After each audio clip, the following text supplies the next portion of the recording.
नमस्कार। आज हम बात करने वाले हैं मंगल ग्रह की। लेकिन रुकिए, ये कोई साइंस फिक्शन कहानी नहीं है। ये एक हकीकत है जो बहुत जल्द हमारे सामने आने वाली है। हो सकता है अगले 10-20 सालों में हम में से ही कोई उस लाल ग्रह पर कदम रखे। तो सबसे बड़ा सवाल ये है कि उस लाल धूल भरी दुनिया पर कोई जिंदा रहेगा कैसे? तो चलिए शुरू करते हैं ये कमाल का सफर और जानते हैं कि ये सब कैसे होगा। सोचिए जरा, 6.6 करोड़ साल पहले एक एस्टेरॉइड और डायनासोर खत्म। ये बात हमें ये याद दिलाती है कि हमारी पृथ्वी भी हमेशा के लिए सेफ नहीं है। अगर आज ऐसा कुछ हो जाए तो क्या होगा? इंसानी सभ्यता का भविष्य एक पल में खतरे में आ जाएगा। और यहीं से ये सोच पैदा होती है कि हमें सिर्फ एक ग्रह तक सीमित नहीं रहना चाहिए, हमें एक मल्टी प्लैनेटरी स्पीशीज बनना होगा। तो सवाल उठता है, आखिर हमें ऐसा करने की जरूरत ही क्यों है? क्या पृथ्वी काफी नहीं है? असल में ये हमारे वजूद को लंबे समय तक बनाए रखने का सवाल है। क्योंकि देखिए, बात बहुत सीधी सी है। अगर हम अपने सारे अंडे एक ही टोकरी में रखेंगे, मतलब सिर्फ एक ही ग्रह पर रहेंगे, तो ये एक बहुत ही बड़ा रिस्क है। इंसानियत के भविष्य को बचाने के लिए हमें कई दुनियाओं में अपना घर बनाना होगा। ठीक है, तो हमें दूसरे ग्रह पर जाना है। पर मंगल ही क्यों? हमारे सोलर सिस्टम में तो और भी ग्रह हैं, तो फिर मंगल में ऐसी क्या खास बात है? अब जरा इस टेबल को देखिए, ये सब कुछ साफ कर देती है। एक तरफ है वीनस, हमारा पड़ोसी ग्रह। सच पूछिए तो ये किसी नर्क से कम नहीं है। 450 डिग्री सेल्सियस का तापमान, जहां सल्फ्यूरिक एसिड की बारिश होती है। और दूसरी तरफ है मंगल। हाँ, वहां भी अपनी चुनौतियां हैं, लेकिन कुछ मामलों में वो पृथ्वी से काफी मिलता जुलता है। और यही वो बातें हैं जो मंगल को हमारे लिए सबसे बेस्ट ऑप्शन बनाती हैं। वहां का दिन लगभग हमारे जितना ही है, 24 घंटे 37 मिनट का। वहां भी पृथ्वी की तरह मौसम बदलते हैं। वहां हम चल सकते हैं, घर बना सकते हैं, और सबसे जरूरी बात, वहां पानी है, भले ही बर्फ के रूप में जमा हुआ हो। ओके, तो अब तक तो सब अच्छा लग रहा है, लेकिन अब जरा असली चुनौती की बात करते हैं। मंगल पर जाना कोई पार्क में टहलने जैसा नहीं है। वो एक ऐसा माहौल है जो इंसानी जिंदगी का दुश्मन है। तो चलिए देखते हैं कि हमें किन किन मुश्किलों का सामना करना पड़ेगा। ये नंबर देखिए, 1%। मंगल का वायुमंडल हमारी पृथ्वी के मुकाबले सिर्फ 1% घना है। और जो थोड़ा बहुत है भी, वो 95% कार्बन डाइऑक्साइड है, जिसे हम सांस ही नहीं ले सकते। मतलब बिना स्पेस सूट के बस 15 सेकंड और इंसान बेहोश हो जाएगा। और फिर आती है ठंड, -60 डिग्री सेल्सियस। ये तो एवरेज है। सोचिए, अंटार्कटिका भी इसके सामने गर्म लगेगा।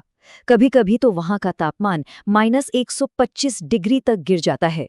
तो अगर हम सब कुछ समेट कर देखें, तो ये 3 सबसे बड़ी मुसीबतें हैं। पहला, वो पतला जहरीला वायुमंडल। दूसरा, वो जमा देने वाली ठंड। और तीसरा, जानलेवा रेडिएशन। देखिए, पृथ्वी के पास एक मैग्नेटिक फील्ड है, एक शील्ड की तरह, जो हमें सूरज और अंतरिक्ष से आने वाली खतरनाक किरणों से बचाती है। मंगल के पास वो शील्ड नहीं है। तो ठीक है, इतनी सारी प्रॉब्लम्स हैं, तो क्या हम हार मान लें? बिल्कुल नहीं। असल मजा तो अब शुरू होता है, जब हम इन मुश्किलों के हल ढूंढते हैं। और यहीं से हमारी प्रैक्टिकल गाइड की शुरुआत होती है। और इन सब का हल एक बहुत ही कमाल की आइडिया में छिपा है, जिसे कहते हैं ISRU। इसका सीधा सा मतलब है, जो सामान चाहिए वो पृथ्वी से मत लाओ, वहीं मंगल पर ढूंढो और बनाओ। मतलब वहीं के संसाधनों का इस्तेमाल करके जीना।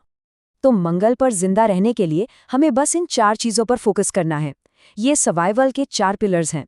एक सुरक्षित घर, पीने के लिए पानी, सांस लेने के लिए ऑक्सीजन और खाने के लिए भोजन। चलिए एक एक करके इन्हें समझते हैं। तो सबसे पहले घर। रेडिएशन से कैसे बचें? इसका एक बहुत ही स्मार्ट तरीका है, जमीन के नीचे चले जाओ। मंगल की अपनी ही मिट्टी हमें रेडिएशन से बचा लेगी। और दूसरा तरीका तो और भी फ्यूचरिस्टिक है, बड़े बड़े रोबोटिक 3D प्रिंटर्स, जो मंगल की ही धूल मिट्टी से हमारे लिए घर प्रिंट कर देंगे। अब बात करते हैं सबसे जरूरी चीज की, पानी। मंगल पर पानी ही असली सोना है।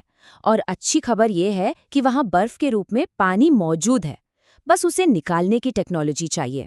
और एक बार हमें पानी मिल गया, मतलब H2O, तो हम उसे तोड़कर हाइड्रोजन और ऑक्सीजन बना सकते हैं, जिससे हमें सांस लेने के लिए हवा मिल जाएगी। सोचिए, एक चीज से कितने काम। ठीक है, घर हो गया, पानी और ऑक्सीजन भी मिल गई। अब पेट का क्या? खाना कहाँ से आएगा? देखिए, हम मंगल की मिट्टी में सीधे आलू नहीं उगा सकते क्योंकि वो जहरीली है, तो इसका भी एक तोड़ है। हम बंद डोम के अंदर बिना मिट्टी की खेती करेंगे। इसे हाइड्रोपोनिक्स कहते हैं और सूरज की रोशनी की जगह एलईडी लाइट्स का इस्तेमाल होगा। पर रुकिए, क्या हम मंगल पर सिर्फ जिंदा रहने के लिए जा रहे हैं?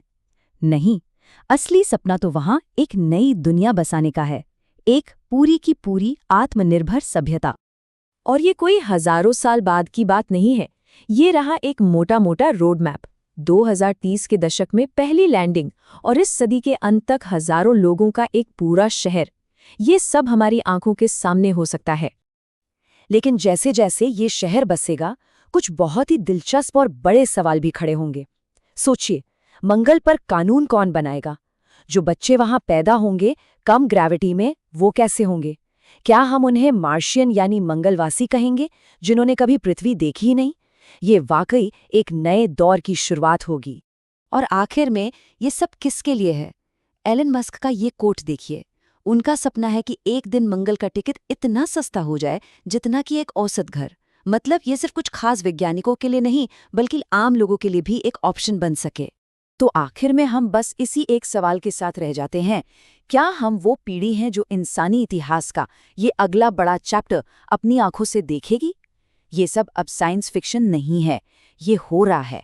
और ये सोचना ही कितना कमाल का है कि हम इस दौर का हिस्सा हैं।